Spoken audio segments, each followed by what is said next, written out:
It's interesting to me that the Prime Minister of India struggles to have this type of a conversation. He can't sit here. He's never done it. And he can't sit here. And a large part of it, frankly, is understanding of issues. I've worked now for 14 years, 15 years in the political system. I've taken a beating. I've learned a lot. I'm a person who listens. I'm a person who respects other people's ideas. And the most important thing to me about myself is that I see through hate. I can. And I really think I'm proud of that. But at the end, it's your choice. Do you condemn me for the family I come from? Or do you judge me based on my capability? That's your choice. It's up to you, not up to me. So, 14 years as a member of parliament, how would you say your political ideology has evolved? What is your political ideology?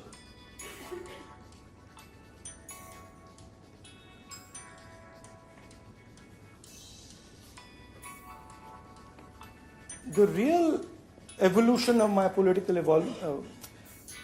ideology has happened over the last 4 years. So, to me, the BJP and the RSS have given me a tremendous gift. And I say that. They've given me by relentlessly attacking me. And by attacking me on every front again and again and again and again, they've actually developed me. So I have to thank them for doing that. My political ideology it's a very old idea in India. And it's been fighting the RSS idea for thousands of years. And it's not new. Congress is a political manifestation of it in the 20th century and the 21st century. But it's by no means new. Many different people have had the same idea. It's basically the idea of respecting all points of view. Of accepting the fact that I might sit here with you, completely disagree with you, fight you on every step, but still respect you, and still be gentle with you, and still not hate you. That's the Congress. And that, frankly, is India. That is the thing that India gives to the world. And it's sad that many people in our country don't value it. Because that is really India's power. India's power is not beating up Dalits, or beating up tribals, or beating up minorities. That's not India's power. India's power is compassion. India's power is its ability to work with 1.3 billion people, transform 1.3 billion people, similar to the Chinese, without practically no violence. This is a beautiful thing. And it's something that Indian people should be proud of. But in the politics of today, you discredit it. You say that, what has India achieved before Mr. Modi got here? Okay. Well, I'm delighted you've joined us in this open conversation live on television and social media worldwide. And have you invited Mr. Modi? That's a good question. No, have you? I don't think Mr. Modi accepts invitations from associations like us. Yeah, he won't. You see, this is the thing. People talk about dynasty. He won't be able to sit here. He will not be able to answer your questions. I'm sitting here and I'm saying to you, throw whatever you want at me. I might make some mistakes. I might go wrong. I'm okay with it. I'm not perfect. I'll learn. The next time you ask me the same question, I'll come up with something better. But I at least have the guts to sit here. Being a politician, sitting here with so many journalists, live streaming, is risky. I take the risk because I value this conversation. I think this conversation is more important than the risk that it imposes on me. That's not how the Prime Minister thinks. And I would be very happy to have a conversation like this with the Prime Minister sitting here in front of you, discussing corruption, discussing Rafael, discussing agriculture, discussing foreign policy, but he won't do it. Now you've got to try and figure out why he won't do it. It is of course true that in the past year Arun Jaitley and Nitin Gadkari have been with us, but we haven't had the pleasure of Mr. Modi's company yet. Having said that, I think you got a rapturous reception at the London School of Economics yesterday and in the morning, and here bilateral relations between India and Britain has pretty much collapsed. Trade is down sharply. There's serious friction on issues of immigration, if not others. How would you repair a relationship which has gone down the tube in this manner? I think the entire world is in a flux. There are underlying reasons for why this is happening. I said in both my interactions yesterday, the central question as to how, On that note, please switch off all mobile phones. Apologize. So the world is in flux. The central question that India is asking, Europe is asking, and the United States is asking is how do we get our youngsters jobs in the 21st century? And frankly, we in the Congress Party have a sense of how that can be done for India. It's not being done currently, and it's a huge challenge. So everybody is in flux, and everybody is in a sense running for cover. Everybody is trying to protect their space, everybody is trying to look inwards. And that is why some of these relationships are running through rough weather. I wouldn't use such a strong word as, the relationship is destroyed. I don't think so. I think the United Kingdom and India have a historic relationship. Sraboni. Sraboni is with Anand Bazar Putrika. Hello. My question is, you just mentioned that prime ministerial candidates will be decided after the election is over.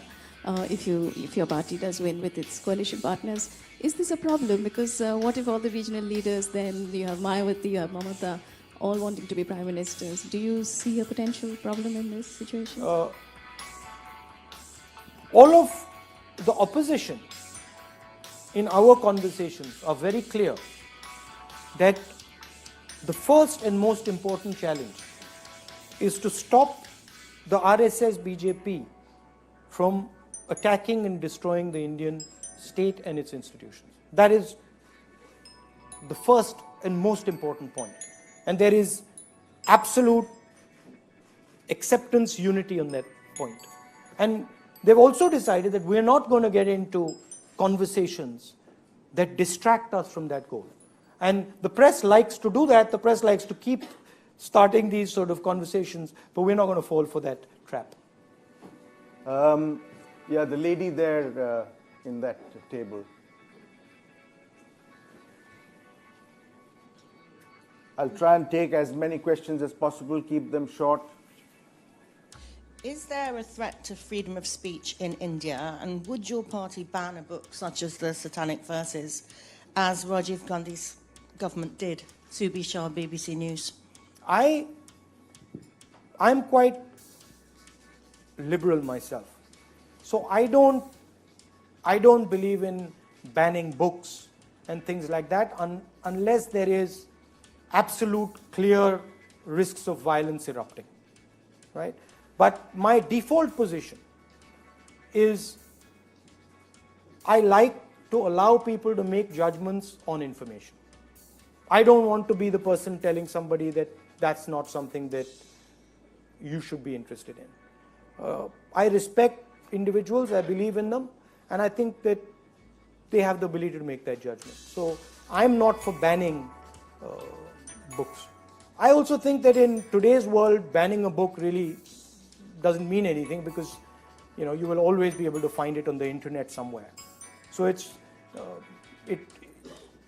might have worked 20, 30 years ago. Today, it's a non-event. And you'd probably get people looking for that book by banning it. You'd actually probably increase its sales. There is a systematic assault. There's a systematic assault on freedoms in India. There is an attempt to impose one ideology on our country. Ideology coming straight out of Nagpur, and frankly, there is an attempt to centralize power and control the Indian state through one organization, the RSS. Yesterday I said that the RSS is a lot like the Muslim Brotherhood, and there's a storm in a teacup, I believe, back home. So let me just make it clear. Both organizations were founded in the 20s. Both organizations believe in institutional capture. Both organizations view the electoral process as a means of capturing institutions.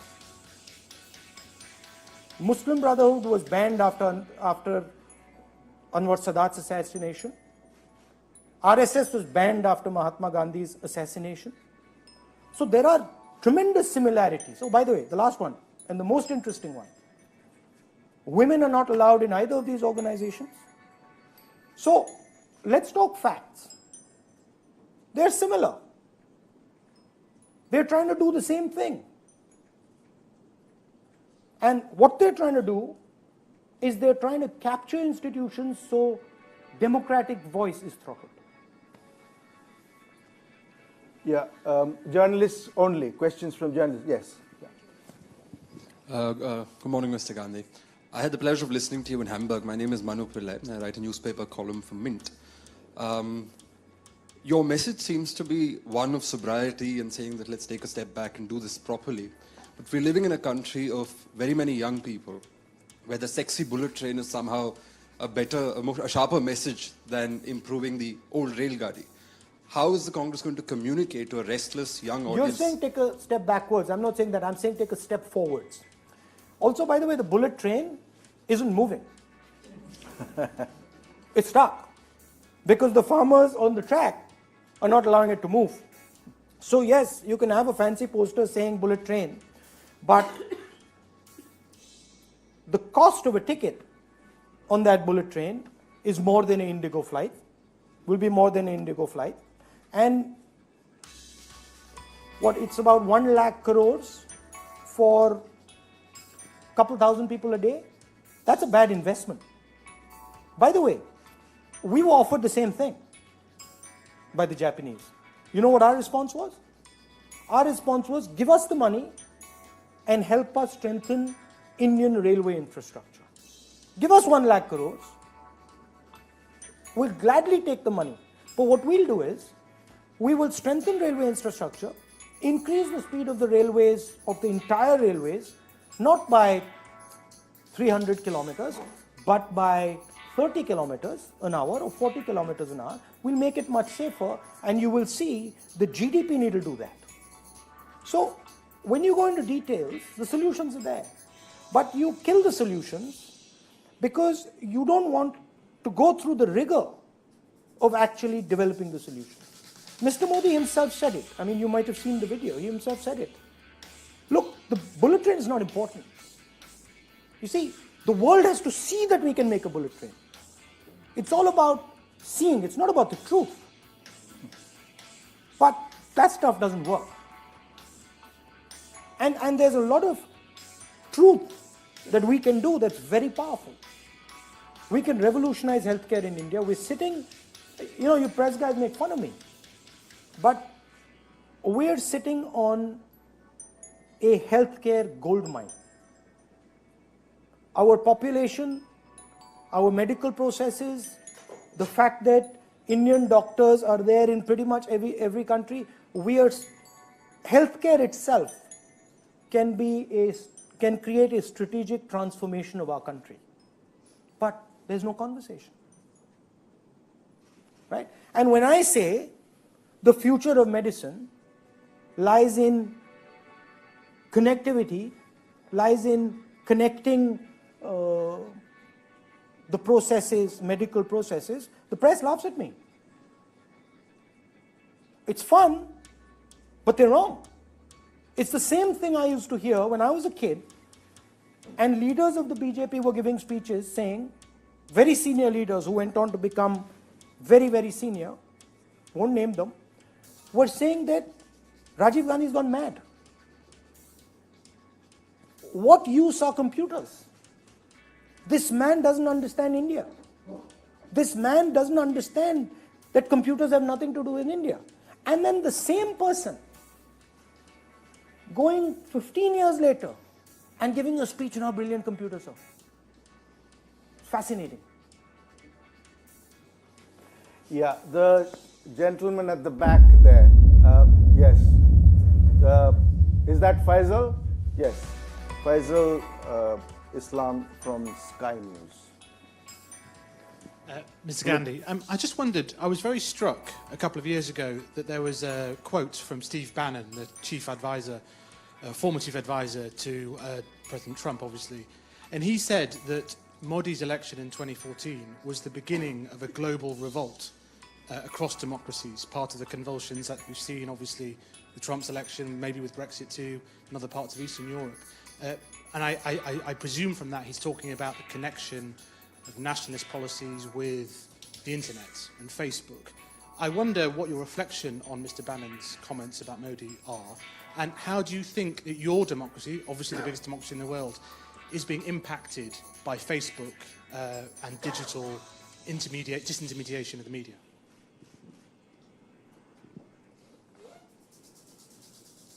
The people who support Mr. Trump, who support Mr. Modi, who support some of the other leaders, more populist leaders, are doing so because they're angry. And they're angry because they don't have a job.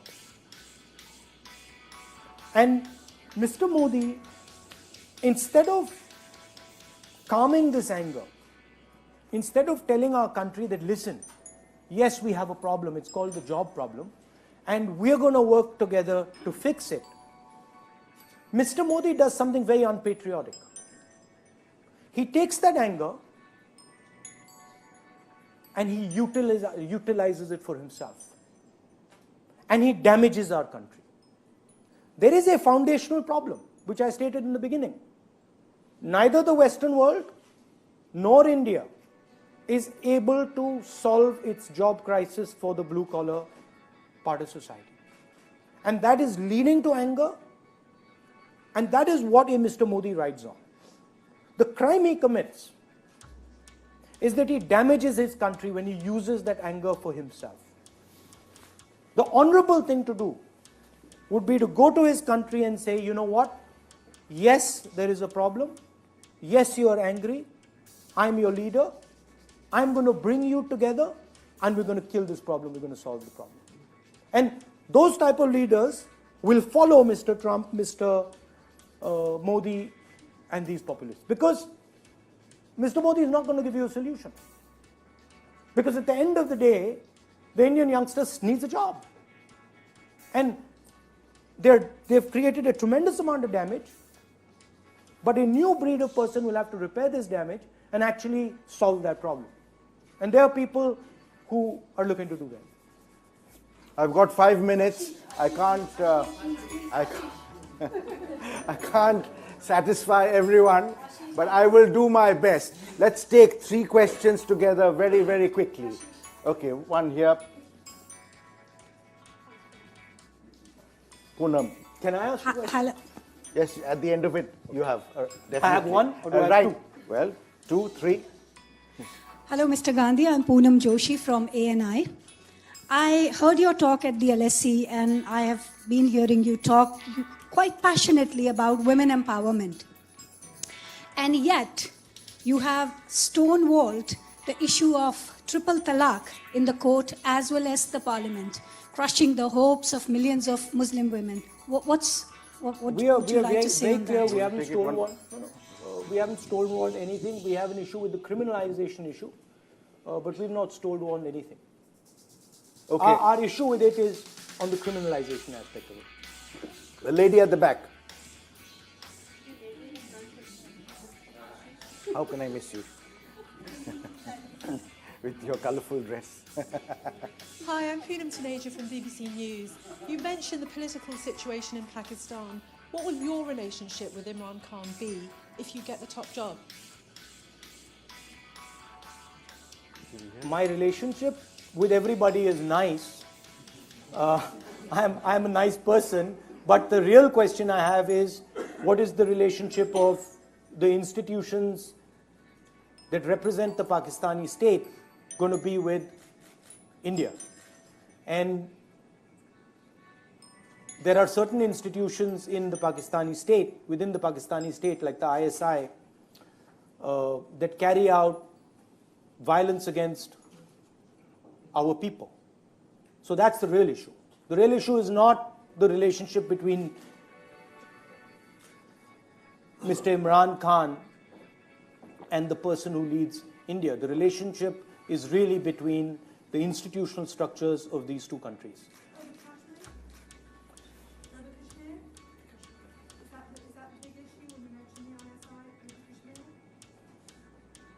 No, not Kashmir, not only Kashmir. The idea that you can export violence into India. And it's more than Kashmir. And that's something we simply will not tolerate. So, Lavina and then Radhika. Hello, I'm Lavina from Aaj Tak India Today.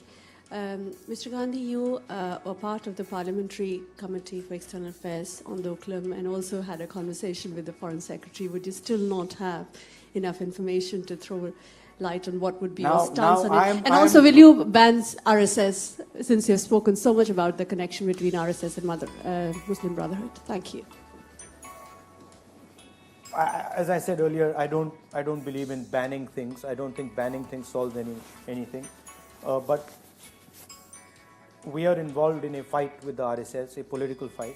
And again, I don't have personal animosity towards any of these people, but I have an ideological difference with them. The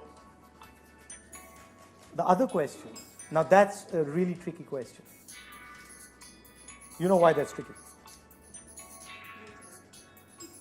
Because I can't say. Because I am bound by parliamentary privilege. And I cannot say what was in that report.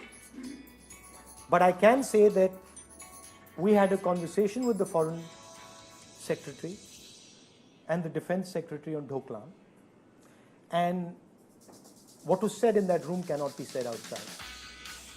So you can infer from my statement. Radhika. By the way, unrelated to that committee meeting, but related to the issue of Dokalam, you do realize the Chinese troops are still in Dokalam. You do know that. And you do realize that the Chinese have built massive infrastructure in Dokalam. And the Prime Minister went recently to China and didn't discuss Dokalam with them, didn't discuss the infrastructure they built, didn't discuss that incursion, had what was called a conversation without agenda, non-agenda conversation. That's interesting. Somebody comes in, slaps you across the face, and you have a non-agenda conversation. Okay. I wonder why the press doesn't pick this up. Now, can I ask my question? Okay. Now that's one question. Why doesn't the press pick up the fact that Chinese troops are still in Dokalam? But the second question, the more interesting one for me, is this business of Rafael that I keep talking about. And that is now gaining traction in India and is a question that is beginning to be raised among young people. And all the young people listening to this, I want you to hear this carefully. HAL has built military aircraft in India for 70 years. The best Indian engineers worked in that company, made the MiG, Jaguar, Mirage, Hawk, all sorts of aircrafts they make. They were going to be given the Rafael contract, and they were going to build those planes in Bangalore. Price of those planes at that point was 526 crores a plane. Mr. Modi goes to France. On that delegation, with him is Mr. Anil Ambani. Youngsters, listen to this again. On that delegation with him is Mr. Anil Ambani. He personally changes the contract. The price of the plane goes from 526 crores to 1600 crores. HAL has built planes for 70 years. Mr. Anil Ambani has never built a military aircraft. In fact, never done any military work at scale. The company that got the contract was formed 10 days before. One of the biggest military contracts in history. And the company that got it was formed 10 days before the contract. Small footnote, Mr. Anil Ambani is 45,000 crores in debt. HAL has no debt. Prime Minister bypasses the Defense Minister. Doesn't hold the meeting of Cabinet Committee on Security. And the Indian press and the foreign press doesn't say a word. This to me is fascinating. And my question to you is, why don't you say a word? I assure you that members of the IJ will give you a fair treatment. Okay, thank you.